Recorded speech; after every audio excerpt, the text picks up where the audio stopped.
So in this video we are going to discuss about the poem The Road Not Taken.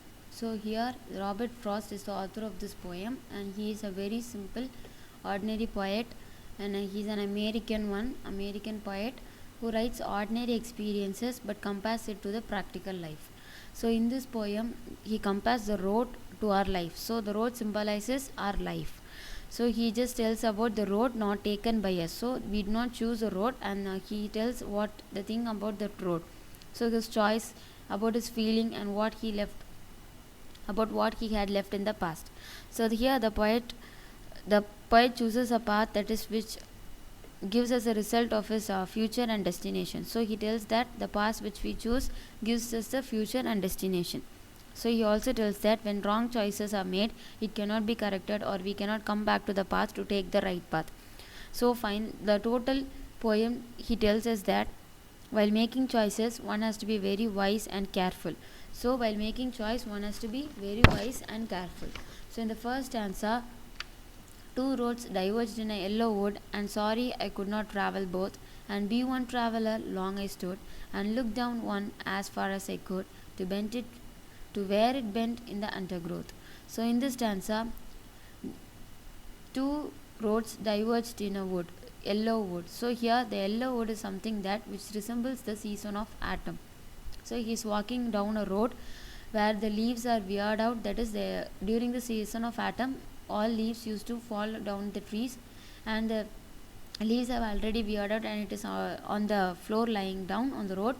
So there now, when he leads to the path, there were two roads diverging. So the single road is diverging into two, that is two different paths, and as he is a one traveler, he has to choose one road. He is standing still and thinking or looking carefully the path very carefully as far as he could. So before taking the path, he wanted to know how the road is, whether it is going to be suitable for him or whether it is not suitable to him. So he was able to see till from where it curved. So that road curved at a particular place, that is undergrowth, that is the place where after which the particular completely becomes forest, that is with trees, grass, everything is there, and after that completely covered with trees. So he's standing still and seeing up to the path. So this situation he compares to the life. So he's telling that life is also a thing which has alternative choices and different things, different paths, number of paths. We have more than many paths, that is sometimes uncountable. So he tells that out of which we need to choose one. So one has to think about the pros and cons of the path before choosing a particular thing which in which he has to move on. So pros and cons, that is what is good and what is bad, one has to think about the good and bad of the path. Then only then he has to decide in which path he has to go. So in the second stanza he tells that, we'll read the second stanza once. Then took the other just as fair, and having perhaps the better claim, because it was grassy and wanted wear, though as for that the passing there had warned them really about the same. So here in the second stanza, the author looks at, that is the poet Robert Frost looks at one path and he decides to walk on the other path. Then he feels that after a certain time, he feels that both the paths are good equally, that is he feels that both are equal. So he took the grassy path. So grassy here, it means that unused, the path which is not used by anyone. So as he moved further, he clearly understood that both the paths are similar and worn out. So both the paths were completely similar, and it leads to the same way. So here wanted wear, in the third line it has mentioned that grassy and wanted wear. So grassy, we learned that it is unused, that is wanted is also something that road is not yet used by anyone.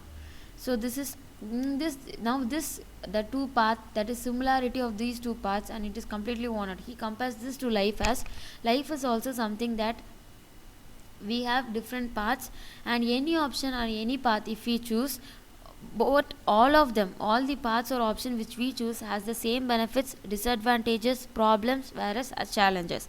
So he tells that we must all face them with courage. So we have to, when we select a particular path, we have to face the path with courage, and we should never give up. So here the poet finally tells that, uh, we think we are choosing a better option. Yes, we think actually we are going to choose a better option, but he tells that it is not the way. We think that about both the paths, in paths which we take, we are thinking that we are taking the better one, that is the best of the two paths we are taking, but he is telling that it is not in that way. So in third stanza, and about that morning equally lay in leaves, no step had trodden black.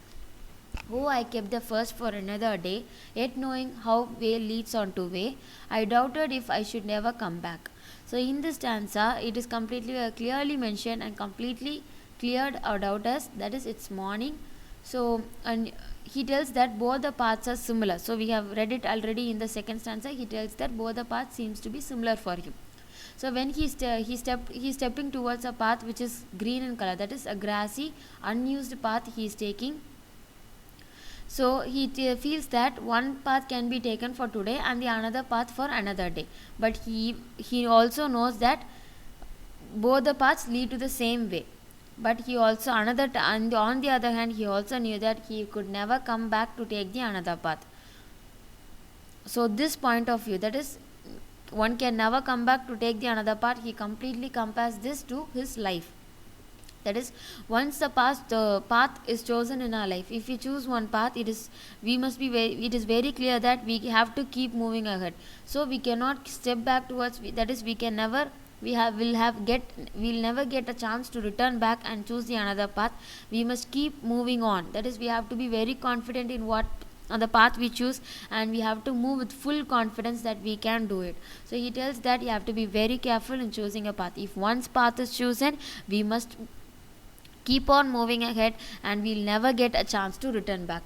So now in the last stanza, I shall be telling this with a sigh. Somewhere ages and ages hence, two roads diverged in a wood, and I took the one less travelled by, and that has made all the difference.